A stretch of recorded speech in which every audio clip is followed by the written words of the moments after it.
코로나 6차 대유행이 아직 진행 중인 가운데 코로나 바이러스에 감염된 의료진이 급격히 늘고 있다는 우려가 나왔습니다. 온타리오주의 일부 대형 병원에선 의료진 감염률이 코로나 팬데믹 이후 역대 최다를 기록하고 있습니다.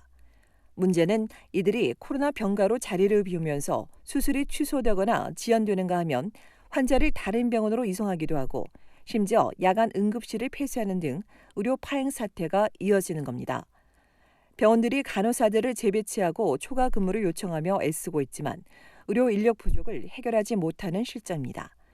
때문에 병상이 제대로 운영되지 못하고 진료와 수술 예약이 취소되거나 연기되면서 제때 치료받지 못하는 사례가 또다시 발생하기 시작했으며 일부에선 응급실 대기 시간도 길어지고 있습니다. 토론토 스타에 따르면 온주의 14개 대형 병원에서 확진 판정을 받아 격리 중인 의료진은 현재 2,900명이 넘습니다. 병원별로 보면 써니브룩 병원 400여 명, 유니버시티 헬스 네트워크 317명, 해밀턴 병원 325명, 사이나이 260명, 트릴리엄 230명, 윌리엄 오슬로 227명 등입니다. 전체 직원에 비하면 크지 않은 수준이지만 환자에게 미치는 영향은 클 수밖에 없습니다. 특히 코로나 팬데믹 사태 이후 이미 지칠 대로 지쳐 극도의 신체적, 정신적 피로감에 번아웃을 호소하는 의료진들은 최근의 추세로 스트레스까지 더해지며 지금이 가장 심각한 수준이라고 지적하고 있습니다. 이는 병원 의료진뿐 아니라 병원 최전선에서 근무하는 호흡기와 작업치료사, 사회복지사들에게도 미치고 있습니다. 토론토 지역의 대다수 병원들은 수술 취소나 지연 사례가 많지 않고 비응급인 경우 다소 늦어지기는 하지만 향후 중환자실 등 집중치료실 등의 의료진이 병가를 낸다면 심각한 영향을 미칠 수 있다고 우려했습니다.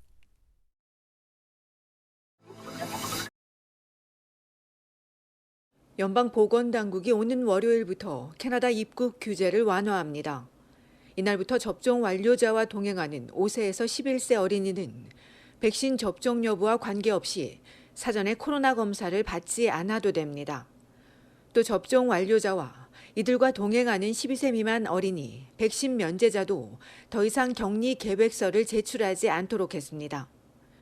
동시에 백신 접종을 완료한 해외 입국자에 대해 2주간의 마스크 착용 의무가 이날부터 해제되고 접촉자 연락처는 보관하지 않아도 되며 의심 증상이 있어도 당국에 보고하지 않아도 됩니다. 동시에 여행 그룹 내에서 의심 증상이나 확진자가 나오더라도 격리를 요구하지 않을 방침입니다. 다만 접종 완료자라도 비행기와 열차, 크루즈 등을 이용하는 동안에는 마스크를 착용해야 합니다. 또한 12세 이상의 부분 접종자와 미접종자는 계속해서 입국 전에 코로나 검사를 받아야 하며 입국 시와 입국 8일차에 PCR 검사를 받아야 합니다. 이외 토론토와 밴쿠버, 캘거리와 몬트리올 공항에서의 무작위 검사는 계속되며 도착 72시간 이내 어라이브 캔 제출도 유지됩니다. 한편 온타리오주 정부가 병원과 장기요양원, 대중교통에서의 마스크 착용 의무를 연장할 것으로 알려졌습니다.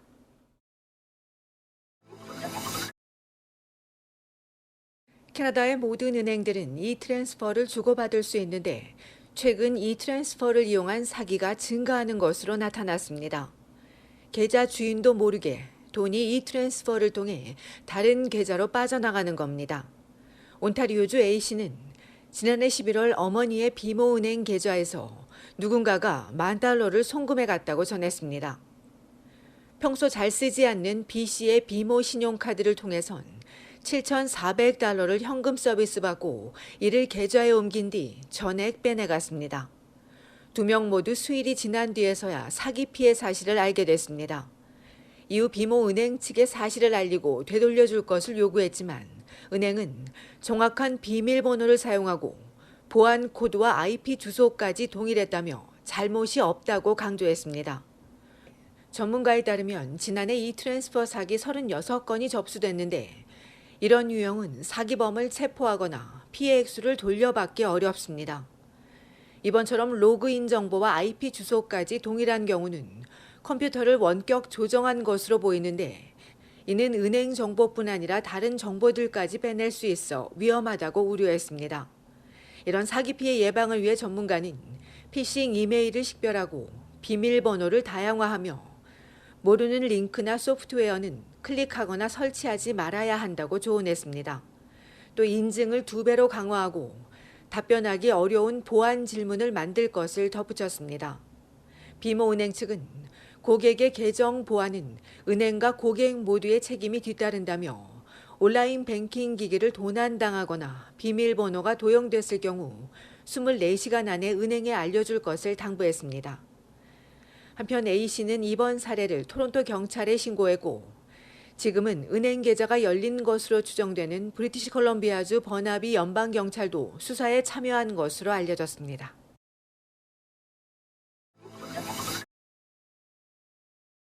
영국 왕실과 단절해야 한다는 캐나다인들이 늘고 있습니다. 엘리자베스 여왕에 대한 호감은 여전하지만 여왕 사후 군주제를 벗어나야 한다는 의견이 절반을 넘었습니다.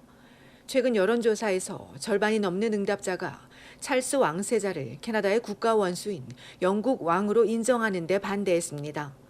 이는 캐나다 국민의 구성이 크게 변했고 젊은 층에선 군주제를 식민지 시대 잔재로 보는 부정적 견해가 높기 때문이라고 설명했습니다.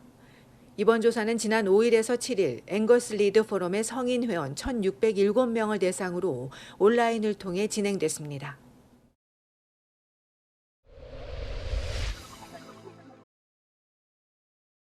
연방보건당국이 베스트바이의 자체 브랜드 인시그니어 에어프라이어가 과열 위험이 있다며 리콜한다고 밝혔습니다. 해당 제품은 2018년 11월부터 올해 4월까지 베스트바이와 이베이, 아마존에서 판매된 디지털 에어프라이어와 아날로그 에어프라이어, 디지털 에어프라이어 오븐으로 캐나다 전국에서 약 13만 9천여 대가 팔렸습니다. 당국은 에어프라이어가 과열돼 불이 붙거나 제품 외형이 녹아내리는 사례가 3월 25일까지 캐나다에서만 36건이 보고되고 1명이 경미한 부상을 입었다며 해당 제품을 구매한 소비자는 사용을 즉시 중단하고 리콜 모델인지 확인한 뒤 구매처에 반품할 것을 당부했습니다. 이번 조치와 관련해 미국에서 68건의 피해 사례가 보고됐습니다.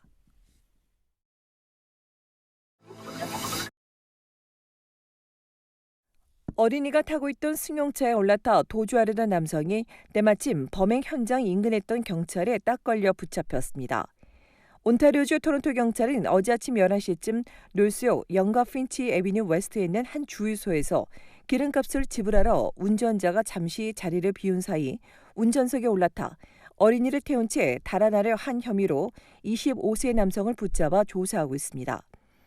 당시 주유소 안에서 자녀가 탄 차량이 도난당하는 장면을 목격한 여성 운전자가 뛰쳐나와 차량을 뒤쫓았는데 때마침 인근에 있던 경찰이 이를 보고 지원에 나서자 영스트리트 방면으로 가던 용의자는 이내 차를 버리고 달아나다 결국 체포됐습니다. 경찰은 용의자가 훔친 차를 몰고 와 버린 뒤 여성의 차로 갈아탔다며 차량 절도와 보호 관찰 위반 혐의 등으로 조사하고 있다고 전했습니다. 한편 차 안에 있던 어린이는 다행히 무사한 것으로 알려졌습니다.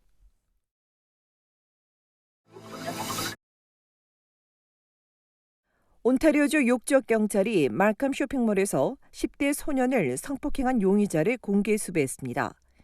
경찰에 따르면 지난 일요일 오후 5시 40분에서 53분 사이 유니온빌 게이트와 케네디 로드에 있는 쇼핑몰에서 15세 소년이 몰 안에 있는 화장실에 들어갔다가 성범죄 피해를 입었습니다. 용의자는 20대 초반의 아시아계로 키 175cm에 머리가 짧고 당시 녹색 후드티와 검은색 트레이닝 바지, 파란색 수술용 마스크를 착용했습니다. 경찰은 용의자 이미지를 공개하고 이 남성에 대해 알고 있는 사람들의 제보를 요청했습니다.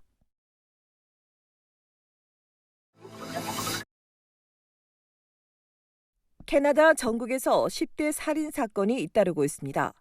지난 8일 알버타주 에드먼턴에 있는 맥넬리 고등학교와 버스 정거장 인근에서 10대들에게 집단 폭행을 당하고 흉기에 찔려 병원으로 옮겨진 16세 남학생이 지난주 금요일 끝내 숨진 것으로 알려진 가운데 최근까지 용의자 검거에 대해 공개하지 않은 경찰은 어제서야 10대 7명을 붙잡아 수사 중이라고 뒤늦게 밝혔습니다.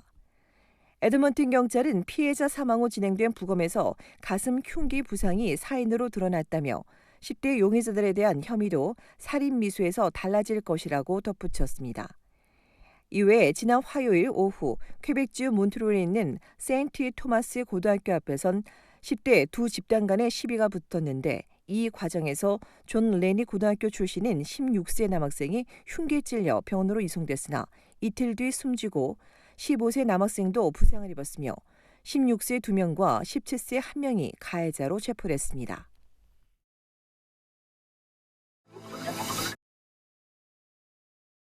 주 캐나다 대사관이 2022년 재미 한인 장학기금 캐나다 장학생을 선발하고 있습니다. 일반과 예능 및 특별 분야 지원자 중 3명을 선정해 1인당 미화 $1,000씩의 장학금을 지급해 줍니다.